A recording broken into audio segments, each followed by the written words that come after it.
Moth curled up in a tight ball on the hay nest outside of the barn. She felt exhaustion loom over her, but it had quickly faded as she sat up, watching as morning birds fluttered from box to box in front of her. She leaped off the hay bale quickly and slowly walked back towards the barn. As she did, the chilly morning air froze her whisper. It was quite chilling, and she continued to walk back to the barn when she saw Charcoal and Blue communing. She walked slowly back towards them and heard Blue yelp, "What? Oh, I'm fine."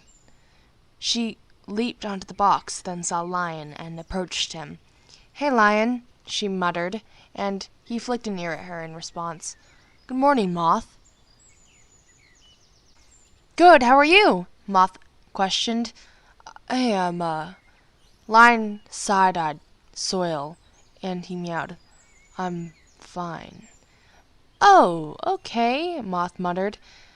"Everyone seems to be in a bad mood today," she thought, and leaped up onto the box when she saw Blair slowly exiting the barn. She felt excitement flare in her chest, and she leaped off the box she had just got on, quickly following after Blair.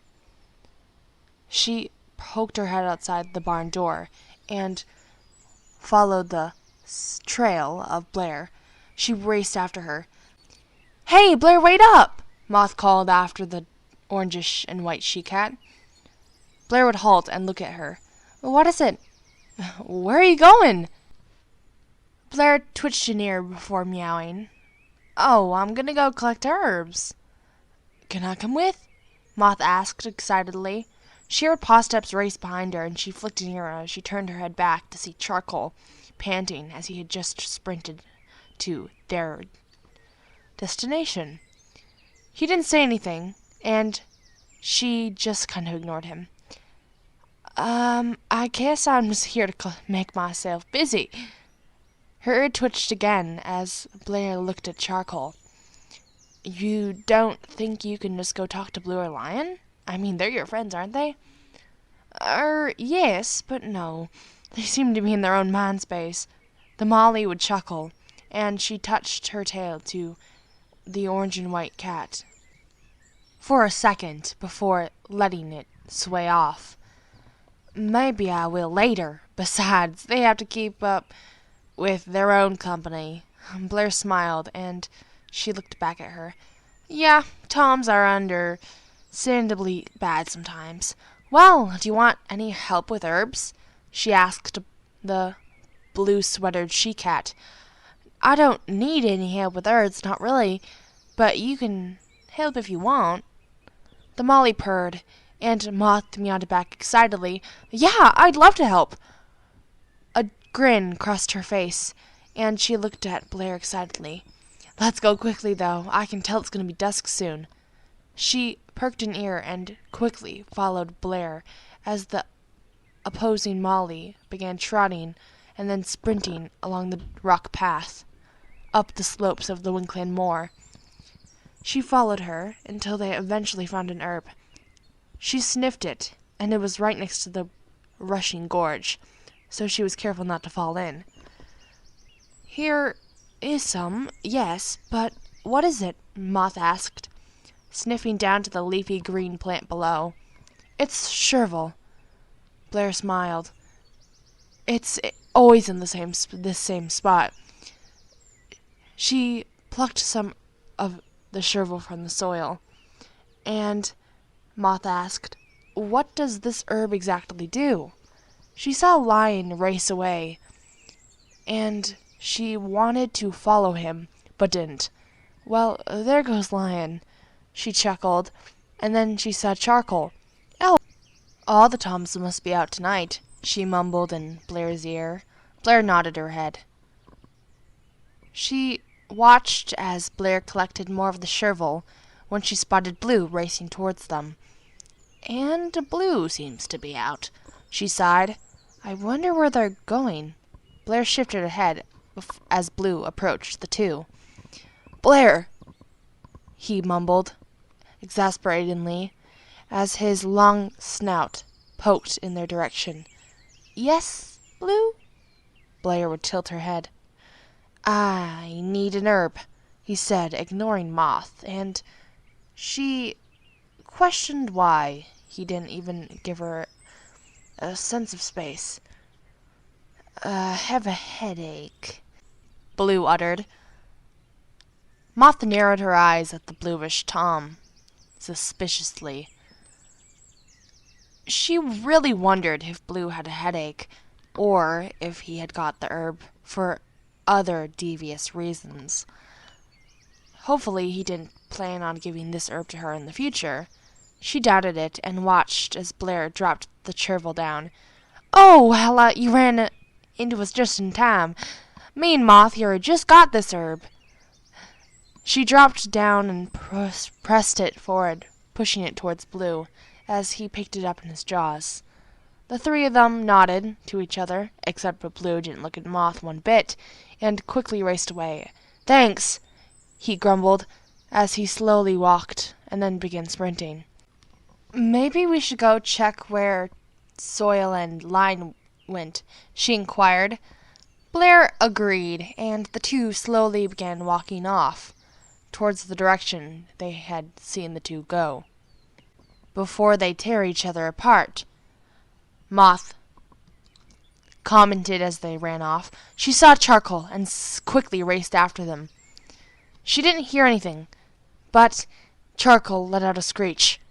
Did you hear that?" Moth shook her head no, as the two had followed him towards her river spot. What are you talking about?" Moth questioned. Charcoal looked at her alertly. "Lion, where are you?" he called before looking down at her. "I heard a scream. It has to be Lion." "Soil, calm down," Moth scolded. "What is—" She looked at Blair as she slowly touched the ice beneath her, and Moth perked her ears. Suddenly, she felt like she knew exactly where Lion was. It was almost like an instinct, and she raced towards the ice, seeing him cuddled there, dripping water. She raced along the ice carefully and looked down at the crouched Tom.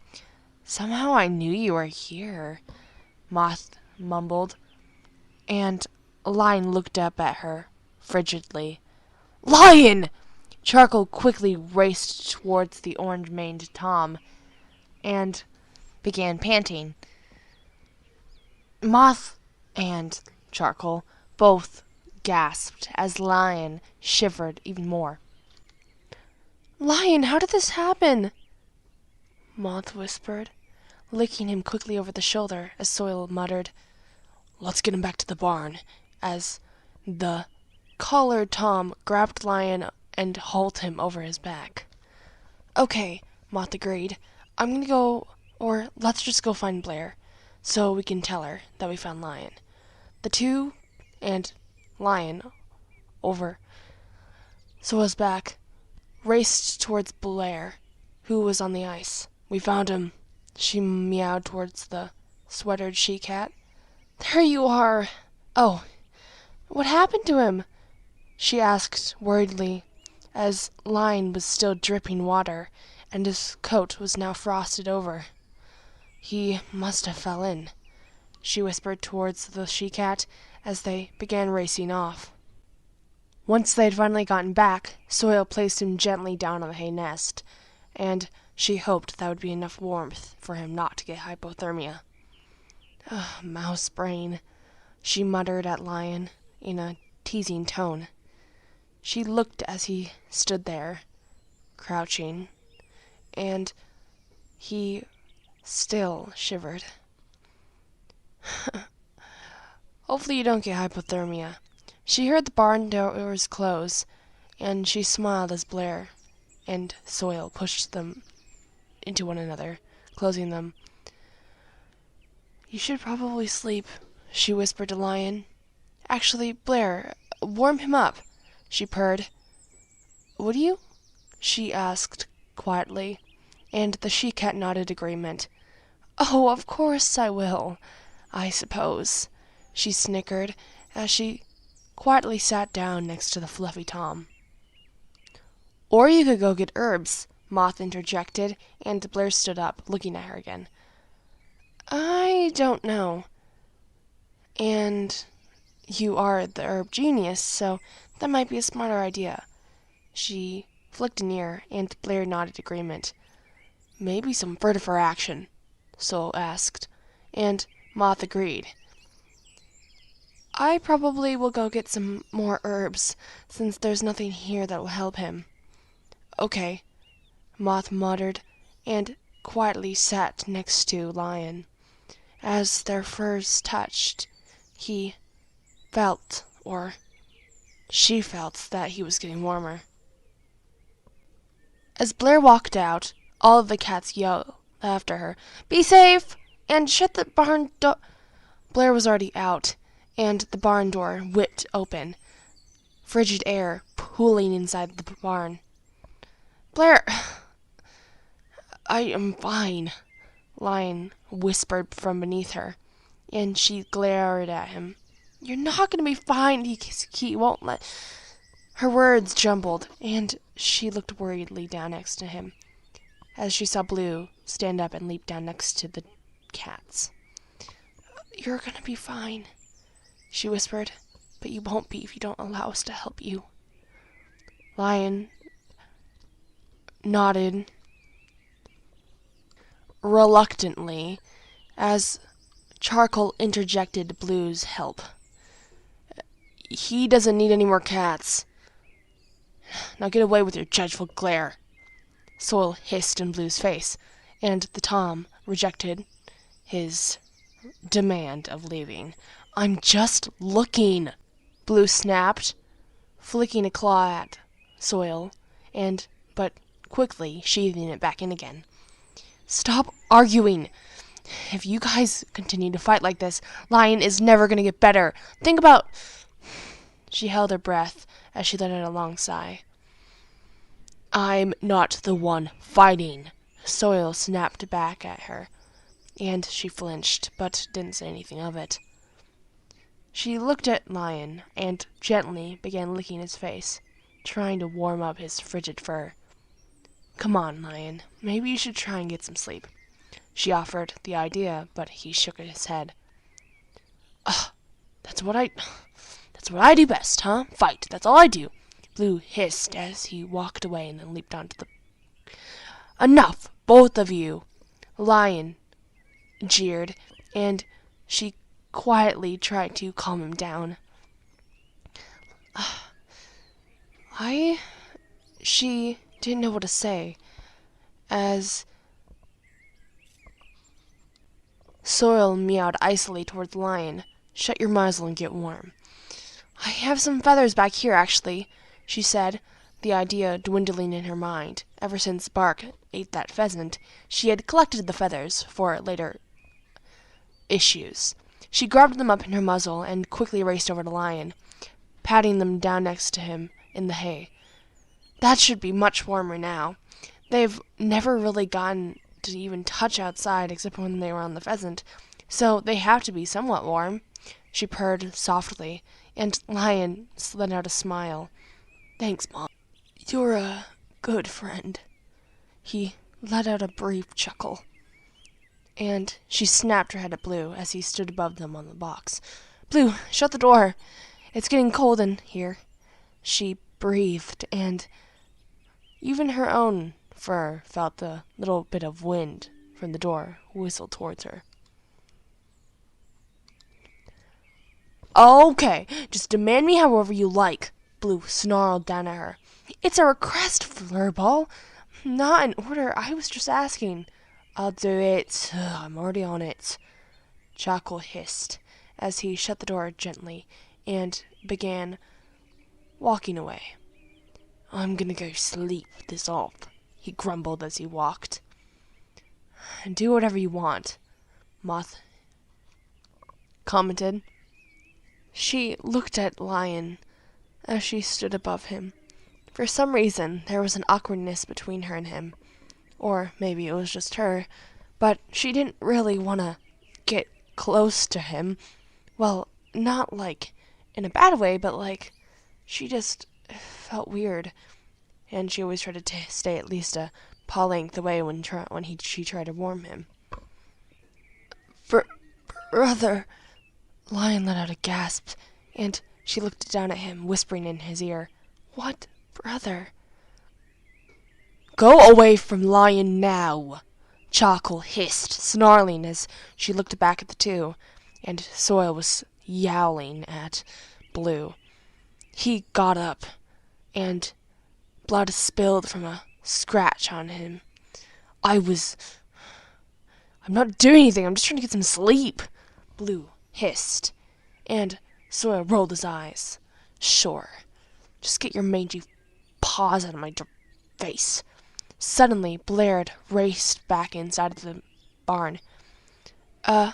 Herb held tightly in her maw. "I have them!" she gasped, panting, and then dropping them down. "Thank goodness. Blair, you're back." She quickly shut the door, but it was a struggle, since they were so heavy. She tried to shut it, but it wouldn't work, and she used all her force. Why won't it work? She pushed as hard as she could, but it just wouldn't work. More snow and cold air went in the barn, but she had finally managed to shut it. "Why is it so heavy? Jeez. Okay, there," she said, watching as the now open world had been closed up by brown wood. She looked at Blue, who was now next to her, as he slumped. "Blue, what's wrong?" she asked, but he had opened the door. "Blue, I just spent so long trying to shut that," she hissed. "Where do you think you're going anyway? It's midnight, or at least not going to be dawn for a while. And how did you get that scratch on your face?" she demanded. Suddenly, Soil walked over slowly. "I did it myself, I'm fine," Blue whispered in Moth's ear, as Charcoal meowed. "Leave him be. He's perfectly fine. He doesn't need your mothering." "That doesn't matter. And, Soil, just... You don't need to come over here right now. Please, just leave." She ignored the Tom, as he quietly stood next to them. She tried to paw up at Blue's face to wipe away the blood, but she couldn't reach before he dipped away. "Why do you care?" he hissed. "I don't care if I get infected. I don't care if I die. That'll make you all happy." Blue slowly padded out, and she followed him. "Stop, Soil. Blue! Of course I care if you die." Her words quavered as the Tom jumped up onto the snowy box, watching as the sun slowly lit up the Winclane moor. "Oh, Blue, why would you ever think that I didn't? What made you think I would like it if he died?" Her head ached as she leaped up onto the box next to him, but she hid the pain. Blue looked back with a tilted head. "You can't act like Brook now. We can't have two of them." She laughed nervously at her joke, hopefully helping him cheer him up. Blue's claws slid out as he scratched the snow, but they sheathed as he paused. "You're hurt." "No, I'm fine. This isn't about me. This is about you. And it's just the usual, anyway." She blinked softly, and when her eyes were shut, it made her head ache even more. She didn't understand how that really worked, but it did. Blue, she didn't know what to say as the Tom's gentle eyes gazed at her. "I have a younger sister. I know when some things are wrong," Blue admitted, and Moth looked near at him. "Blue, this is about you. What about your scratch? Stop talking about me. It's fine." She saw Charcoal leap over the fence in the distance. But she didn't go after him. And don't associate me with your younger sister. Not all the She-Cats are the same. Blue nodded. I can see that. He let out a nervous chuckle, and Moth looked away, her face warm. Okay, and I won't. But you're dodging the topic. Blue let out a short chuckle, and she narrowed her eyes at him. I'm the one dodging the topic. You already know what's wrong with me anyway. There's nothing that can help it. But what about you? Blue didn't say anything after that, but the two of them had looked at one another for a couple of seconds before departing their stares. Suddenly, Blue spoke up. You actually care? He looked surprised, and Moth nodded her head. That's why I'm asking, isn't it? Blue looked away shyly, and she reached out towards his paw, and then let go of it. Smart, he grinned. She rolled her eyes at him, at the Tom's joking behavior. Honestly, you and Brook, 1 second you're all up and in everyone's business, joking and having fun, and the next you're depressed. Her voice quavered again, and Blue meowed solemnly. It's nothing. She wiped the blood off his face slowly, and he didn't jerk away this time. She smiled at him. He wasn't the worst cat in the world. Not like she thought. Oh, Blue, she thought. Here, maybe we should go back in the barn. She gave the idea out to him, and he nodded agreement. Yes, and thanks for getting the blood off my face. She nodded curtly as the two quickly raced off the boxes and into the barn. I'll come along. Blue followed after her, and she saw Lion there, sitting, sleeping. She smiled at him as he slept calmly. He must be feeling better, or hopefully. She sighed. Wakey, wakey. She whispered into Lion's ear, and he opened an eyeball. Wake up, Blue grumbled, and she almost laughed at his blatant remark. What is it? Lion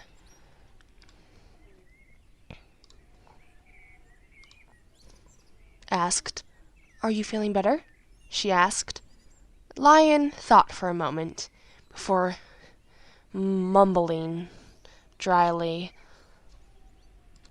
Kind of, I'm just still cold. Moth lay down next to him. Blue lay on the other side.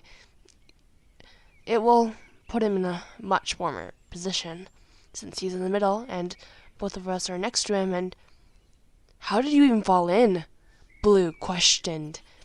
Lion and the Tom looked away nervously. I fell through the ice. Blue nodded solemnly. Oh. I'm not nice, by the way.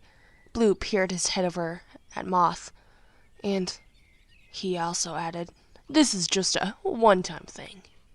Moth rolled her eyes and remarked, Of course. You couldn't be so nice. How would I ever think you would be? Lion blinked at them softly, and she smiled.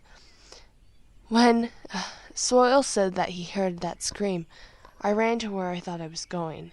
It was like an instinct. I didn't even know you were there, Lion, and I didn't even hear the scream. It was creepy, honestly. I just ran in the direction I felt you. It was like I could feel your spirit. And there you were, huddling on the ice, shivering. Lion looked at her and voiced, Huh? It's... She sighed, as the scene faded to white.